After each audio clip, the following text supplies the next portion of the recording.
जी, आज हम जो पढ़ेंगे वो है न्यूटन्स लॉ ऑफ मोशन। ठीक है, न्यूटन्स के जो हमारे पास 3 लॉज हैं, first law of motion, second law and third law. तो आज हम जो कवर करेंगे वो हमारे पास फर्स्ट लॉ ऑफ मोशन होगा। You have often observe the table placed in your classroom. आप ऑब्जर्व करते हो कि आपकी क्लास में एक क्या पड़ा हुआ है, टेबल पड़ा हुआ है। ठीक है, it always remains at same place. You apply some force to move until you apply some force to move it. वो हमेशा अपनी जगह पर ही रहता है जब तक उस पर कोई फोर्स ना लगे। फॉर एग्जाम्पल ये क्या कह रहे हैं कि अगर आपके क्लास में आप देखते हो कि एक टेबल पड़ा है कि तो जब तक आप उस पर फोर्स अप्लाई नहीं करोगे वो अपनी जगह से हिलेगा नहीं। ठीक है, तो like a book, for example like a book placed on the table remains at its place unless someone picks it। तो जैसे कि टेबल पर रखी हुई बुक भी है वो अपनी जगह पर तब तक पड़ी रहेगी जब तक उसको उठाए नहीं। ठीक है, तो वो क्या रेस्ट की हालत में रहेगी। एक चीज़ रेस्ट की हालत में ही रहती है जब तक उस पर कोई एक्सटर्नल फोर्स अप्लाई ना हो, वो रेस्ट की हालत में रहती है। Similarly a satellite in a space continuously move with constant speed because there is no air और no force of friction in a space. वो कहते हैं कि आप इसी तरह आप देखते हैं कि स्पेस में जो सैटेलाइट है वो मुसलसल एक ही रफ्तार से चलती रहती है। वो क्योंकि वहाँ पर ना तो हवा होती है ना तो फ्रिक्शन होती है।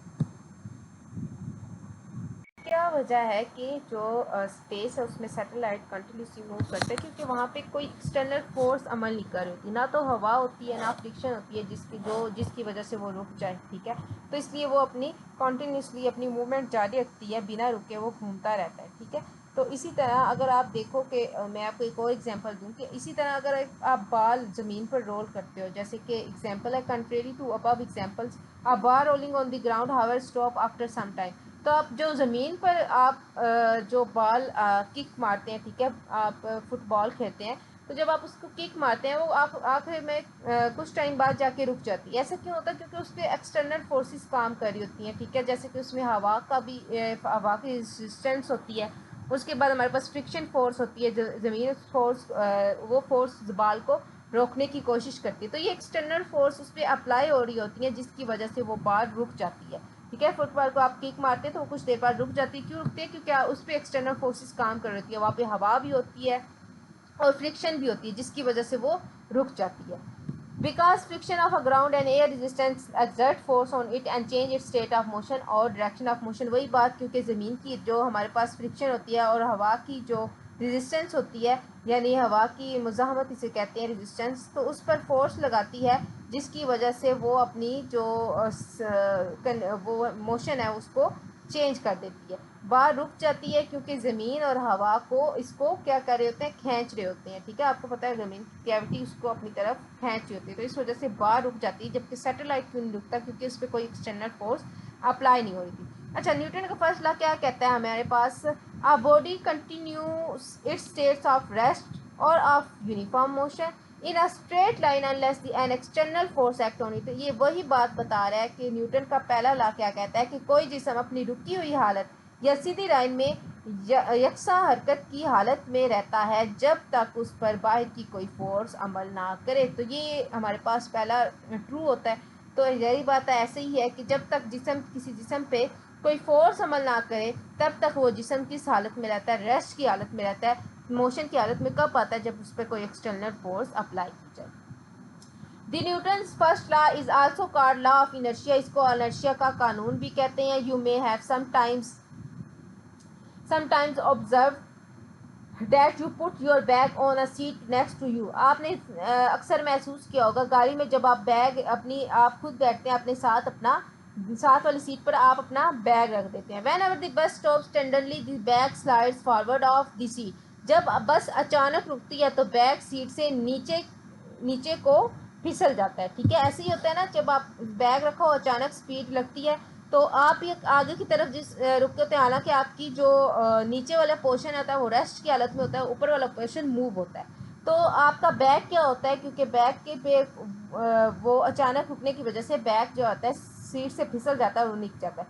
बस की ब्रेक आप लगाते हैं तो बैग गिर जाता है। Why does it happen? ऐसा क्यों होता है? The bag was initially moving forward because it was on a moving बस, बिकॉज बैग जो शुरू में आगे चल रहा क्योंकि वो चलती हुई बस पर था, ठीक है, आगे चल रहा था क्योंकि वो चलती हुई बस पे था, ऐसे ही है। When the bus stopped, the bag continued move forward, which was its initial state of motion. जब बस रुकी, बैग आगे जाना चाहता था, फॉरवर्ड ही जाना चाहता था, वो रुकना नहीं चाहता था। जो उसकी इब्तदाई हालत हरकत थी वो उसी में रहना चाहता था, यानी जो उसकी स्टेट थी मोशन वाली, फॉरवर्ड वैसे बस जा रही है, स्ट्रेट जा रही है, तो वो भी स्ट्रेट जा रहा है, तो वो उसी में जाना चाह रहा था, ठीक है। And line there for its slide forward of the seat, इसलिए वो सीट से आगे को फिसल गया, क्योंकि वो आगे ही जाना चाह रहा था, इस वजह से वो फिसल गया, ठीक है, वो नीचे गिर गया। तो हमारे पास इनर्शिया क्या होता है? Inertia is the property of an object due to which it tends to continue its state of rest और मोशन। हमारे पास इनर्शिया क्या है? इनर्शिया किसी जिस्म की वो खासियत है जिसकी वजह से वो अपनी रुकी हुई या हरकत की हालत को बरकरार रखना चाहता है, यानी वो बैग अब आगे मूव करना चाहता था लेकिन उस पर फोर्स अप्लाई हुई और वो गिर गया। तो इनर्शिया वो प्रॉपर्टी है, वो हालत है एक ऑब्जेक्ट की जिसमें वो मूव करना चाहता था। वो रेस्ट की हालत में है तो वो रेस्ट की हालत में, अब inertia of table, table rest की हालत में और रेस्ट की हालत में रहना चाहता है, लेकिन उस पर कोई आप फोर्स अप्लाई करोगे तो वो फिर क्या होगा, उसके ऑपोजिट चला जाएगा, ठीक है। वो रहना चाहता था लेकिन रह नहीं पाया। इसी तरह अगर आप कहते हैं कि बॉल मूव रेस्ट की हालत में, आप उस पर फोर्स करते हैं, वो मूव, वो आगे जाना चाह रहा है, आगे जाना चाह रहा है, रास्ते में उस पर कोई और किक लगा देता है बॉल पे, तो वो उसकी हालत से वो चेंज हो जाती है, लेकिन वो आगे जाना चाह रहा था लेकिन एक्सटर्नल फोर्स उस पर अप्लाई हुई और जिसकी वजह से उसकी जो हमारे पास डायरेक्शन है वो चेंज हो जाती है। तो हमारे पास इनर्शिया इज रेजिस्टेंस, हमारे पास इनर्शिया, हमारे पास क्या है, is a resistance to change the state. तो इनर्शिया हमारे पास क्या है? हमारे पास एक रेजिस्टेंस है जो हमारी स्टेट को क्या कर देती है, चेंज कर देती है। अब भारी सूट, फॉर एग्जांपल भारी सूटकेस को आप धक्का देना मुश्किल है क्योंकि उसकी जो हमारे पास इनर्शिया है वो ज़्यादा है, तो इनर्शिया जिसका ज़्यादा होगा उस पर उतनी फोर्स लगाना मुश्किल होगा, ठीक है। तो हमारे पास जो ज़्यादा वज़न वाले होंगे उनका इनर्शिया भी ज़्यादा होगा, जिनका वज़न ज़्यादा होगा। व्हेन अ बस start moving the passengers feels a backward jar। तो जब बस चलती है तो जो हमारे पास मुसाफिर होते हैं वो पीछे की तरफ झटका महसूस करते हैं। जब बस हमारे पास चलना शुरू करती है, चलना शुरू, तो पीछे की तरफ एक दफ़ा झटका खाते हैं। बस चली तो हम पीछे की तरफ थोड़ा सा हो गए, ठीक है, उसकी बात करें। Because their lower part of our body moves along the motion of the bus, the upper part of the body tends to stay at its initial position of rest।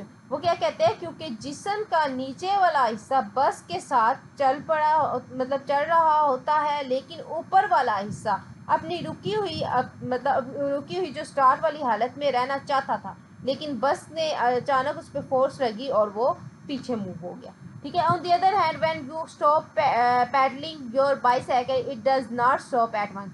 दूसरी तरफ आप अब देखो, आप अपने साइकिल को चलाना चाह रहे हैं, चला, ठीक है, सॉरी, दूसरी तरफ आप जब अपनी साइकिल को चलाना बंद कर देंगे तो वो फ़ौरन नहीं रुकती, ठीक है, वो फ़ौरन नहीं रुकती। ये आगे भी बताया था कि हमारे पास जो हमारे बस को हम स्टॉप करते हैं, जब साइकिल को उसके पैदल को मूव करना बंद करते हैं, वो फ़ौरन बंद नहीं करते, वो आहिस्ता आहिस्ता होकर बंद करते हैं। ऐसा क्यों होता है? However the roads friction and air resistance act against its motion and bring to it rest after some time. लेकिन सर्ट की रेजिस्टेंस और हवा की फ्रिक्शन की वजह से उसकी जो हमारे पास वो थोड़ा क्या रखती है, वो कुछ देर बाद रुकती है। ये मैंने आगे बताया था क्यों नहीं रुकती, क्योंकि उस पर कुछ फोर्स अप्लाई हो होती है, जो ज़मीन की रेजिस्टेंस होती है, ठीक है, एयर की रेजिस्टेंस होती है और ज़मीन की फ्रिक्शन होती है, उसकी वजह से क्या होता है, वो फ़ौरन नहीं रुकती, वो कुछ टाइम बाद जाके रुकती है। अगर एक्टिविटी अगर देखें, ये कार्ड वाली आप दी हुई है इसने, कॉइन वाली एक्टिविटी, तो ये हमारे पास क्या है, place the card on the glass, place the coin at the centre of the card, के हमारे पास ग्लास पर कार्ड रखें और कार्ड के दरमियान में क्या रखें, उसमें आप कॉइन रखें, जैसे 3.9 में एग्जाम्पल पर बताई हुई है। Now flick the card with a jerk of finger. अब आप फिंगर से कार्ड को झटकर से मारें, जैसे आप चुटकी से मारते हैं, अक्सर आपने चुटकी, दो फिंगर जो हमारे पास शहादत वाली उंगली होती है, जो हमारा थंब होता है, तो इसकी मदद से हम जो चीज़ों को मूव करते हैं, ठीक है, उन पर फोर्स लगाते हैं, वो वाली उसकी बात करें कि आप झटके से उसको मारें ताकि उस पर फुल फोर्स लगे। The card moves away from the glass, did the coin move away, car glass से दूर चला गया, ठीक है। देखिए अगर इसने मुंह मार दिया, कार दूर चला गया, कार की जो मैस था, इनर्शिया था, वो कम था, तो वो कार देखे तो दूर चला गया, लेकिन कॉइन भी दूर गया नहीं, ऐसा तो नहीं है, कॉइन दूर नहीं किया। अब आप देखो कॉइन उसके साथ नहीं गया। Why did the coin fall in the glass, तो फिर कॉइन ग्लास में क्यों गिर गया, ठीक है। वो कहते हैं वाई कॉइन मूव ग्लास में क्यों गिर गया, why did the coin fall in the glass. The coin tends to stay at rest, coin क्या चाहता था कि मैं रेस्ट की हालत में रहूं। The coin resistant to change in its state of rest, coin ने अपनी रुकी हुई हालत चेंज से मतलब इनकार कर दिया कि मैं इसी हालत में रहना चाहता हूँ, इसलिए वो नीचे गिर गया, उसके साथ नहीं किया, क्योंकि वो रुका ही रहना चाहता था, वो रेस्ट में ही रहना चाहता था।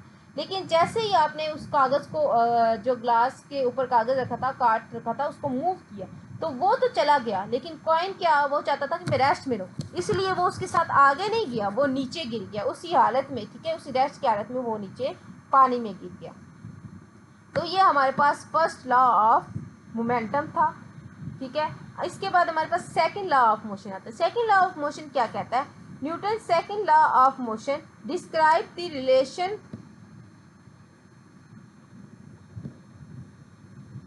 हमारे पास जो सेकंड लॉ ऑफ मोशन होता है, find a few marbles of different size, select one marble of very small size, another one larger about हमारे पास about double the mass of first marble. तो वह हमारे पास क्या करता है कि हमारे पास तो क्या करता है, predict that by hitting with same force which marble will be accelerated more. अच्छा, वो ये क्या एग्जांपल देना चाहता है कि अब फॉर एग्जांपल आप कोशिश करें कि जो हमारे पास थर्ड मार्बल से एक करके मार्बल्स को सम फोर्स से मतलब लगाएं। आपने फॉर एग्जांपल 3 मार्बल्स की, एक छोटी, एक बड़ी और एक मिडल, ठीक है। वो कहते हैं कि आपने 3 डिफरेंट साइज़ की मार्बल ले ली, ठीक है, एक हमने छोटी ले ली, एक बड़ी ले ली, एक दरमियानी साइज़ की ले ली, ठीक है। जो मिडल वाली है, ये दोनों को सेम जो आप दोनों को क्या करो, जो दरमियान वाली है उससे दोनों बाकी जो दोनों उनको सेम जो है ना सेम फोर्स से हिट करो, ठीक है, धक्का दे दो। You may observe that the smaller marble catches almost double of the acceleration as compare to the bigger marble. तो वो क्या कह रहे हैं कि आप ये मुशाहिदा करेंगे, ऑब्जर्व करेंगे कि छोटा मार्बल बड़े मार्बल के मुकाबले में तकरीबन दुगनी एक्सलेरेशन हासिल कर लेता है। एक्सलेरेशन यानी क्या, कितना मूव हो जाता है। तो वो कहते हैं कि आपने 3 मार्बल ली, दरमियानी वाली आपने दोनों को हिट की बराबर सेम फोर्स से, लेकिन जो छोटे वाली है वो ज़्यादा आगे मूव हो जाएगी कि उसका इनर्शिया कम है जो बड़े वाली है उससे एज़ कम्पेयर टू उसके। तो वो क्या होता है, क्योंकि हमारे पास जो छोटी मार्बल होती है वो एक्सलेरेशन उसकी थोड़ी ज़्यादा होती है। छोटा मार्बल तेज उड़ जाएगा, बड़ा मार्बल थोड़ा धीरे जाएगा, क्यों, क्योंकि छोटे का मैस कम है, मैस यानी इनर्शिया भी आप कह सकते हैं उसका कम है। कैन यू एक्सप्लेन दिस फेनोमोनिया, क्या आप इसको वो कहते हैं कि वजाहत कर सकते हैं। यही सवाल न्यूटन ने किया था, ठीक है, न्यूटन ने ये सवाल किया था कि क्या आप ये इसको एक्सप्लेन कर सकते हैं कि ये क्या फेनोमोनिया है कि अगर आपने 3 डिफरेंट साइज़ के पत्थर भी लिए हैं या डिफरेंट साइज़ की चीज़ें ली हैं, जिसमें दरमियान वाला साइज जो दरमियाना है, ठीक है, मिडल जिसका साइज़ है, उसको दोनों सेम फोर्स से दोनों को मारो, तो जो छोटे वाला है वो ज़्यादा, जिसका यानी मास कम है, तो ज़्यादा आगे जाएगा, उस पर ज़्यादा फोर्स लगेगी, वो ज़्यादा एक्सलरेट हो जाएगा एज़ कम्पेयर टू बिग वाले जो हमारे पास बड़ा होगा। तो इसने इस जो ये हमारे पास आया है, तो इस पे न्यूटन लॉ ने यही सवाल किया। तो हमारे पास Newton second law of motion क्या डिस्क्राइब करता है, describe the relation between force and acceleration. Newton का दूसरा कानून फोर्स और एक्सलेरेशन के दरमियान ताल्लुक को बयान करता है। तो कितनी मतलब कि एक चीज़ पर कितना आपकी फोर्स लगी और वो चीज़ कितनी आगे गई, तो ये हम इस सेकंड लॉ ऑफ जो हमारे पास मोशन है इससे पता चलता है। Newton second law of motion state that, तो हमारे पास सेकंड लॉ हमारे पास क्या स्टेट करता है, when a net force acts on a body it produce acceleration in the direction of forces. जब किसी जिस्म पर फोर्स लगाई जाती है, जब किसी जिस्म पर नेट फोर्स मतलब नेट फोर्स यानी तमाम फोर्स लगती है, तो वो उसी जो डायरेक्शन में एक्सलेरेशन पैदा करती है जिस डायरेक्शन में फोर्स लगाई गई हो। ऑफ कोर्स आप जिस डायरेक्शन में फोर्स लगाएंगे वो जिसम उसी डायरेक्शन में मूव करेगा, एक्सलरेट करेगा। तो यही न्यूटन का सेकंड लॉ कहता है कि जब आप एक जिसम पे नेट फोर्स पूरी फोर्स लगाएंगे तो वो उसी डायरेक्शन में फोर्स लगेगी और उसी डायरेक्शन में क्या होगा, एक्सलरेशन मूव होगा। तो इसीलिए हमारे पास यहाँ से हमें एक और चीज़ पता चलती है कि एक्सलरेशन का रिलेशन जो फोर्स के साथ है वो डायरेक्टली है। ठीक है, फोर्स बढ़ेगी, एक्सलरेशन उसी तरफ मूव करेगा। तो अब फॉर एग्जांपल है, गाड़ी के आगे आप गाड़ी है उसको आगे की तरफ धक्का दें, गाड़ी आगे से तेज़ होगी, पीछे धक्का देंगे पीछे तेज़ होगी। ठीक है, फोर्स जिस तरफ होगी हरकत उसी तरफ होती है, ये हमें नॉर्मली पता है। The acceleration is directly proportional to force, वही बात हमारे पास डायरेक्टली प्रोपोर्शनल होती है। उसके बाद and inversely proportion to mass of body, और इनवर्सली प्रोपोर्शन होती है हमारे मास के। और क्यों, क्योंकि अगर आप फॉर एग्जांपल साइकिल को आप धक्का देते हैं, ठीक है, उसको धक्का देना आसान है, ठीक है, और उससे वो तेज़ हो जाती है, उस पर उतने ही एक्सलरेशन बढ़ जाती है, जितनी फोर्स लगी उतना ही तेज़ हो गया। लेकिन ट्रक को आपका धकेलना मुश्किल हो जाता है, उसके लिए आपकी फोर्स ज़्यादा होती है लेकिन उसको जो हमारे पास एक्सलरेशन होता है वो कम मूव करता है। एज़ कम्पेयर टू आप साइकिल को दिक्कत हो वो ज़्यादा तेज़ी से मूव कर जाएगा, आप आसानी से उसको आगे ले जाएगी, यानी उसका मैस कम होगा और ट्रक का मैस ज़्यादा होगा। तो एक्सलरेशन का हमारे पास जो मैस के साथ रिलेशन है वो इनवर्सली है, यानी मैस बढ़ेगा तो एक्सलरेशन कम होगी, एक्सलरेशन बढ़ेगी तो मैस कम हो जाएगा। तो हमारे पास यही फार्मूला यहाँ पे इन्होंने ड्राइव किया हुआ है। देयर फॉर ये डायरेक्टली प्रोपोर्शनल, ये यूनिवर्सल प्रोपोर्शन, ठीक है, एफ और एम। तो पुटिंग दी प्रोपोर्शनल कांस्टेंट के, हम यहाँ पे एक कांस्टेंट के को ऐड करते हैं एफ एम। उसके बाद हमारे पास जो यहाँ पे एम क्या हो रहा है, डिवाइड हो रहा है, इक्वल की दूसरी साइड जाके क्या हो जाएगा, मल्टीप्लाई हो जाएगा, तो एम में बन जाएगा और यहाँ पे एफ के हो जाएगा। टेकिंग वैल्यू ऑफ कांस्टेंट के की वैल्यू हम 1 लेंगे तो हमारे पास न्यूटन का सेकंड लॉ का फार्मूला क्या होगा कि हमारी फोर्स किसके बराबर होती है, हमारे मैस और एक्सलरेशन के, F is equal to M A. उसके बाद हमारे पास सेकंड लॉ भी हमने कर लिया। उसके बाद हमारे पास आ जाता है mass and weight, second law में ही कि मैस एंड वेट क्या है। तो mass is the actual amount of material content in a body and it measured in kg. Mass किसी जिस्म में मौजूद मैदे की असल, जो हमारे पास मैटर की असल हालत है, ठीक है, उसकी मिक़दार होती है। फॉर एग्ज़ाम्पल आपके जो जिस्म में जितना गोश्त वगैरह हड्डियाँ यूज़ हुई हैं, ब्लड यूज़ हुआ है, ये सब को आप जब प्लस करोगे तो वो आपका मैस बनता है। ठीक है, और आपका मैस किस में मेजर किया जाता है, केजी में पाया जाता है। आप मैस मतलब आपके जिस्म में जितनी चीज़ें हैं उन सब का वज़न आपने किया होता है। ठीक है, तो वो हमारे पास मैस होता है। कि एग्जांपल मैंने दी कि जैसे आपका हड्डियाँ आपके जिस्म में, ठीक है, गोश्त सबको आप वेट करते हैं, ठीक है, आपको अपना मैस पता चलता है। मैस हम किस में मेजर करते हैं, हम केजी में मेजर करते हैं। फॉर एग्जांपल सामान है, ठीक है, हमारे जिस्म के अंदर एक सामान है, ठीक है, उन सब सामान को हम क्या करते होते हैं, उन सब को प्लस कर दिया, उनकी मिक़दार को प्लस कर दिया तो हमारे पास मैस आ जाता है। वेयर एज, तो हम क्या करते हैं कि आपका मैस, आप फॉर एग्जांपल आपका मैस कितना है 50 केजी, आपके पूरे जिस्म में जितना सब कुछ है उस सबका मैस 50 केजी है, तो ये हर जगह 50 केजी ही रहेगा। ठीक है, वो चेंज नहीं हो सकता आपका मैस। ठीक है, मैस आपका ऐसा कि वो चेंज नहीं हो सकता। Whereas weight is the force exerted by a gravity on that object, W equal to mg, जबकि वज़न उस फोर्स को कहते हैं जो ग्रेविटी उस जिस्म पर लगती है। ठीक है, जो ग्रेविटी उस जिस्म पर लगती है, for example W equal to mg, ज़मीन आपको अपनी तरफ खींच रही है, इस खींचने के नाम को आप क्या कहते हैं, वेट कहते हैं। मैस आपके पूरे जिस्म की मेजरमेंट होती है कि आपकी बोन्स, आपके गोश्त, आपके, ठीक है, आपके खून, उस सारे का आप जब वज़न करते हैं, ठीक है, मैस आपका इतना इतना 50, वो हर जगह इतना ही रहेगा। जबकि वेट हमारे पास क्या है, वेट हमारे पास जैसे ज़मीन हमें अपनी तरफ खींच होती है, ज़मीन की ग्रेविटी हमेशा हर ऑब्जेक्ट को अपनी तरफ खींचती है, तो वो जो हमारे हमारे जिस्म को अपनी तरफ खींच रही है उसको हम क्या कहते हैं, वेट कहते हैं। जो जहाँ पे हमारे पास वेट किसके बराबर होता है, मैस, ठीक है, हमारे जिस्म को खींचती है किसके साथ, ग्रेविटी के, तो इसलिए मैस का हमारे पास ग्रेविटी के बराबर होता है, जबकि ग्रेविटी हमारे पास 9.8 मीटर पर सेकंड स्क्वायर इसकी वैल्यू होती है। Mass is independent of everything, mass हर चीज़ से आज़ाद है क्योंकि मैस इंडिपेंडेंट है। मैस आपको बोला कि आपका 50 kg में मैस है तो हर जगह 50 kg ही रहेगा। आप चांद पर जाओ, ठीक है, चाहे पानी में जाएं आप, चाहे पहाड़ों पर जाएं, आपका मैस सेम ही रहेगा, आपका मैस कम नहीं हो सकता जब तक आप डाइट वगैरह करके अपना वज़न कम ना करें। उस बेस में नहीं बात हो रही।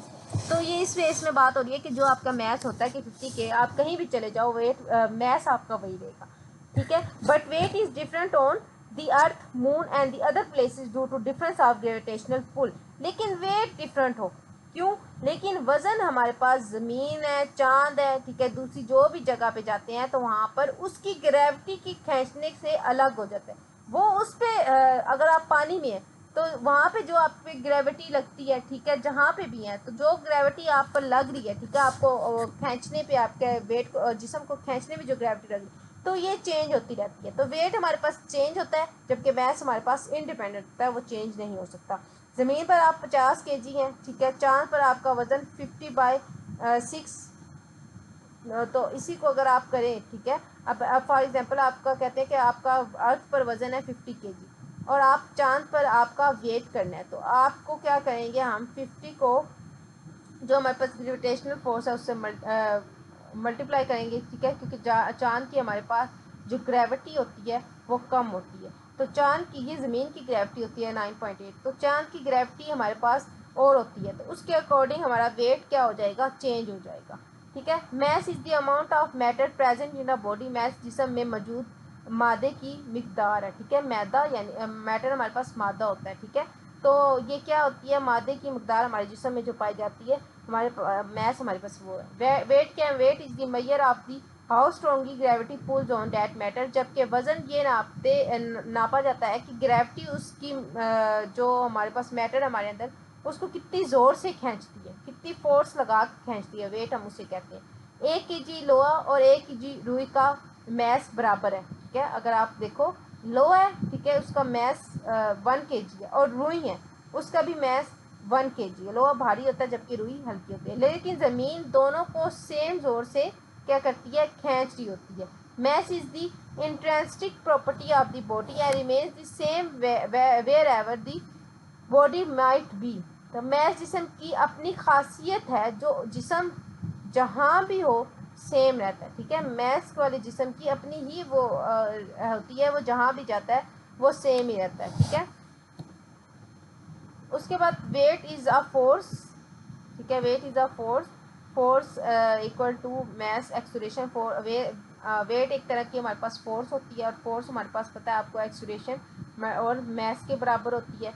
तो इसलिए वज़न के यूनिट हमारे पास न्यूटन और केजी नहीं होगा, इसलिए हमारे पास जो वज़न का हमारे पास ऐसा यूनिट होता है वो न्यूटन में या केजी में नहीं होता। The weight of an object the mass times the acceleration due to gravity, किसी जिस्म की का वज़न उसके मैस और मल्टीप्लाई ग्रेविटी की एक्सलेरेशन। तो 10 kg के डब्बे में उसका वज़न, ठीक है, 10 है और उसकी ग्रेविटी आप लगाएं 9.8, उससे मल्टीप्लाई करें तो 98 न्यूटन, ठीक है, आप न्यूटन में लिख सकते हैं। The weight of a body differs from place to place, जिस्म के वज़न जो जगह से साथ साथ तब्दील होता है, मैंने आपको बताया वेट हमारा तब्दील होता रहता है, ठीक है। For example objects weight lesser on the moon where gravity is lower as compare to that on the earth. वही बात कि हमारे पास चांद की ग्रेविटी ज़मीन की ग्रेविटी डिफरेंट होती है, तो हमारे पास वेट क्या होगा, ज़मीन पर और होगा, ठीक है, उसकी खींचने की शिद्दत और होगी, और इसी तरह मून पे हमारे पास उसकी ग्रेविटी और होगी।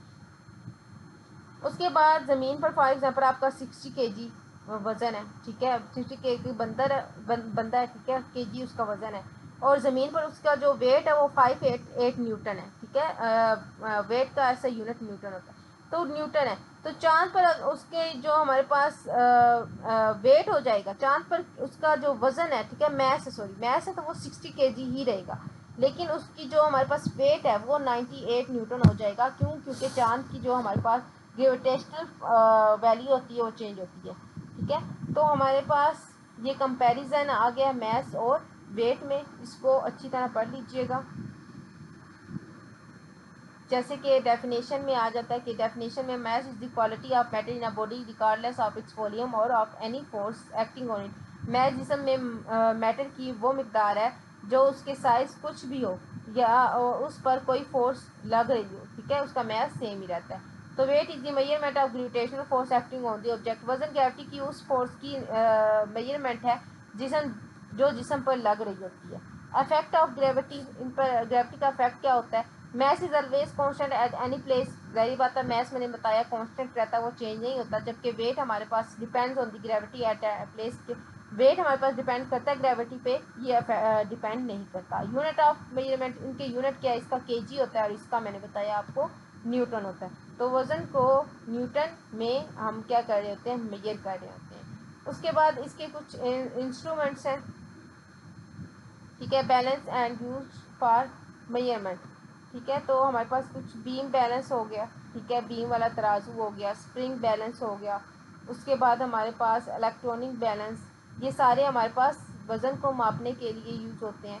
Wait is measuring using a spring balance, और वेट को किससे मेजर किया जाता है, स्प्रिंग बैलेंस से मेजर किया जाता है। तो ये डिफरेंस इंपॉर्टेंट है, ये इसको अच्छी तरह कर लीजिएगा, वेट और मैस का डिफरेंस। हमारे पास आ जाते हैं न्यूटन्स का थर्ड लॉ ऑफ मोशन, ठीक है। थर्ड लॉ में वो क्या कहता है, this law describes what happen when a body exerts a force on another body. ये कानून हमें बताता है कि जब एक जिस्म दूसरे जिस्म पर फोर्स लगाता है तो क्या होता है। मतलब हर फोर्स का क्या होता है, आपके पास रिएक्शन भी होता है। ये वो वाला लॉ है कि हर एक्शन का रिएक्शन होता है। सॉरी कंफ्यूज होगी मैं। तो ये हमें कानून बताता है कि हमारे पास किसी जिस्म पर फोर्स दूसरे जिस्म पर लगाते हैं तो क्या होता है। Many times you throw a ball towards wall and it bounces back. बहुत दफ़ा आपने बॉल को दीवार की तरफ फेंका होगा, ठीक है, और वो वापस आप दीवार के साथ लग कर वो वापस आ जाता है, ठीक है। तो बॉल को जब हम दीवार पर फेंकते हैं तो आप एक एक्शन कर रहे होते हैं, ठीक है, वो हमारे पास क्या होता है, एक्शन होता है। If it is thrown with greater force the ball is return back with greater push. अगर आप इसको ज़्यादा ज़ोर से फेंकोगे इस बॉल को तो वो ज़्यादा ज़ोर से वापस आएगा, क्यों, क्योंकि दीवार भी ज़्यादा ज़ोर से उसको वापस धकेलती है। तो ये हमारे पास रिएक्शन होता है, जब आप दीवार पे बॉल मारते हो ये आपका एक्शन है, वो आपको वापस जब बॉल दीवार के साथ लग कर वापस आती है तो वो उसका रिएक्शन होता है। तो जितनी ज़्यादा फोर्स लगेगी वो उतनी अगला जिस्म भी आप पर उतनी ही ज़्यादा फोर्स लगाएगा, ठीक है। आप जितनी फोर्स से उसको हिट करोगे तो वो अगली जिस चीज़ के साथ लग रहा है उसके साथ भी उतनी हिट तेज़ी के साथ उसके साथ हिट होगी और वो वापस बैक आएगी। It is because the wall reacts against the action of the ball. ऐसा इसलिए होता है क्योंकि दीवार बॉल के जो अमल है उसके बिल्कुल ऑपोजिट वर्क करती है। Walking on a ground you push the ground with feet. जब हम ज़मीन पर चलते हैं तो हम अपने पाँव से ज़मीन को वो आप दिखे रहे होते हैं, ठीक है। जैसे कि एग्जांपल में आप यहाँ पर देखें तो आप जब चढ़ रहे होते हैं तो आप अपने पाँव को धकेल रहे होते हैं, ज़मीन को धकेल के चढ़ रहे होते हैं, तो वो आपका एक्शन होता है। और ग्राउंड पे क्या होता है, रिएक्शन होता है। As these forces always occur in pairs, so when one body pushes against another the second body pushes back just as hard। तो क्योंकि फोर्स हमेशा जो होती है जोड़े आप कह लें कि जोड़ में होती है, ठीक है, ऑलवेज अक्कर इन पेयर्स, जोड़े में, ठीक है, पेयर्स में होती है, इसलिए जब एक जिस्म दूसरे को धकेलता है तो दूसरा जिस्म भी उतने ही ज़ोर से उसको वापस धकेलता है। तो हमारे पास for example when you put a book on a table the book pushes the table downward. मिसाल के तौर पर जब आप बुक को कहते हैं कि आप टेबल पे रखते हैं तो टेबल के वो नीचे की तरफ उस पर क्या लगा रही होती है, फोर्स लगा रही होती है। तो ये हमारे पास एक्शन होता है। तो the table pushes back the book upward. तो टेबल उस बुक को बराबर फोर्स से ऊपर की तरफ धकेल रहा होता है। तो ये हमारे पास क्या होता है, रिएक्शन होता है, ठीक है। नॉर्मल हमारे पास रिएक्शन ऊपर लग रही है, इसलिए जो बुक के बीच में रहती है वो उसको नीचे गिरने नहीं देती। देखें अगर आप टेबल पे बुक रखते हैं तो बुक उसको नीचे की तरफ पुश कर रही होती है, ठीक है, फोर्स लगा रही होती है, ठीक है, और नीचे से जो टेबल है उसको ऊपर की तरफ फोर्स लगा रहा होता है, जिसकी वजह से वो बुक टेबल से नीचे नहीं गिरती, वो उस पर स्टिल रहती है। बुक्स एक्शन कर रही है और टेबल उसका रिएक्शन कर रहा है। तो यहाँ पे हमारे पास जो डब्ल्यू एक्स में बुक का वेट है वो नीचे की तरफ लग जाए, बुक का कोई वेट है, ठीक है, वो पड़ी हुई है टेबल पर, इसके बाद हमारे पास स्टेबल जो नॉर्मल रिएक्शन ऊपर लग रही है, ठीक है, हमारे पास नॉर्मल है। उसके बाद हमारे पास आ जाता है thirst Newton third law of motion can be define, कैसे डिफाइन करते हैं, to every action there is an equal and opposite reaction. हर अमल का हमारे पास हर एक्शन का क्या होता है, उसका रिएक्शन होता है, ठीक है, इक्वल होता है, ठीक है, जितनी फोर्स लगाएंगे उतनी ही फोर्स से वो वापस आएगी। ऑपोजिट रिएक्शन होता है, जारी बात, आप बॉल दे रहे हैं, वॉल पे मार रहे हैं तो वॉल उसकी ऑपोजिट आपके पास उस बॉल को वापस फेंकेगी। Reaction and reaction are forces that occur together as a pair. तो हमारे पास एक्शन और रिएक्शन फोर्सेस हैं जो हमेशा पेयर्स की शक्ल में होती हैं। They are always equal in quantity but opposite in direction. तो वो हमेशा सेम आप कहें कि सेम मिकदार में होती हैं, ठीक है, क्वांटिटी में होती हैं, लेकिन वो क्या होती है, उनकी डायरेक्शन क्या होती है, अपोजिट। वही बात है कि जितनी फोर्स से आप दीवार पर हिट करते हैं वो उतनी फोर्स से आपको दूसरी ऑपोजिट डायरेक्शन में आपके पास वापस भेज देती है।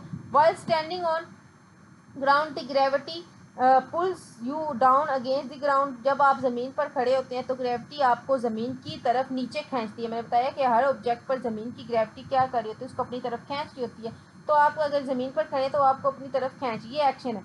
The ground pushes up against your feet, और ज़मीन तुम्हारा आपके जो पाँव के ऊपर की तरफ धकेलती है, ठीक है, ज़मीन आपको पाँव के ऊपर की तरफ धकेलती है जब आप चढ़ रहे होते हैं, तो ये रिएक्शन है। When a rocket ignites its fuel behind it the expanding exhaust gas pushes on the rocket. जब रॉकेट अपने फ्यूल पीछे फ्यूल जब रॉकेट्स हैं उनके पीछे फ्यूल जलाया जाता है तो वो क्या होता है कि फ्यूल नीचे नीचे की तरफ फोर्स लगा रहा होता है और रॉकेट हमारे पास आसमान की तरफ जाना शुरू हो जाता है। तो ये हमारे पास क्या होता है, एक्शन होता है काजिंग इट एक्सोरेट, जिसकी वजह से रॉकेट तेज हो जाता है और ऊपर चला जाता है, ठीक है, जैसे कि ये एग्जांपल दी हुई है हमारे पास। तो ये हमारे पास क्या होता है, न्यूटन का थर्ड लॉ हमारे पास सिर्फ यही चीज़ है मेन हमारे पास कि हर एक्शन का रिएक्शन होता है, क्योंकि हमारे पास फोर्स क्या होती है, इक्वल होती है। वो रिएक्शन हमारे पास रिएक्शन और रिएक्शन होते तो इक्वल हैं, लेकिन हमारे पास उनकी डायरेक्शन सिर्फ क्या होती है, अपोजिट होती है। तो ये हमारे पास न्यूटन का थर्ड लॉ था जो हमने कवर कर लिया। अब हमने न्यूटन के तीनों लॉ को इस वीडियो में एक्सप्लेन कर दिया है, ठीक है, इसको आप कर लीजिएगा। और इसके जो न्यूमेरिकल्स हैं तो इसको भी आपने सॉल्व कर दिया। Thank you so much. अल्लाह हाफिज़।